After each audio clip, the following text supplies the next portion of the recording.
Good day, everyone. Today is the second Sunday of Lent. Here's a reading from the Holy Gospel according to Mark. Jesus took Peter, James, and John and led them up a high mountain apart by themselves. And he was transfigured before them, and his clothes became dazzling white, such as no fuller on earth could bleach them. Then Elijah appeared to them along with Moses, and they were conversing with Jesus. Then Peter said to Jesus in reply, "Rabbi, it is good that we are here. Let us make 3 tents, one for you, one for Moses, and one for Elijah." He hardly knew what to say, they were so terrified.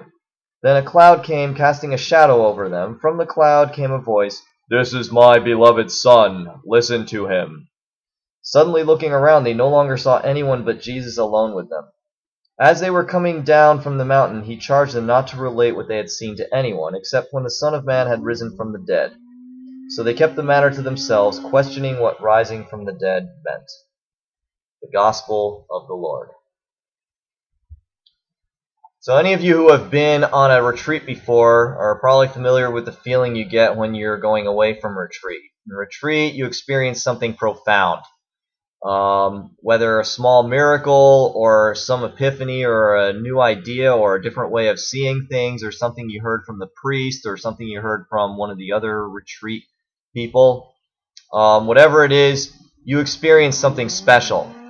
And then you go back to school, you go back to work, and you feel like you really want to talk about what went on your incredible weekend, and yet nobody seems to understand. Nobody seems to comprehend it. People just don't get it.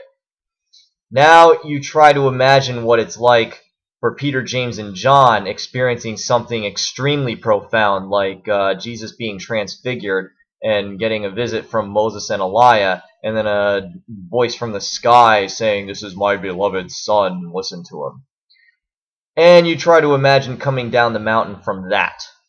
Now add to this the fact that not only were they not likely to run into anybody who would understand. I mean, you think about it. They were fishermen. I don't know what all 3 of them did. I'm not sure if all 3 of them were fishermen, but they were their colleagues, their co-workers were likely to be people who would not have understood any of this. So you think about that, and then on top of that, they were not even allowed to talk about it anyway. And so this was something that burned inside of them for quite some time, a desire to experience something like this again. Basically a desire for holiness. So this transfiguration, if you ever meditate on the luminous mysteries, I understand Lent is a sorrowful time, but you could do luminous mysteries in addition to it, I suppose.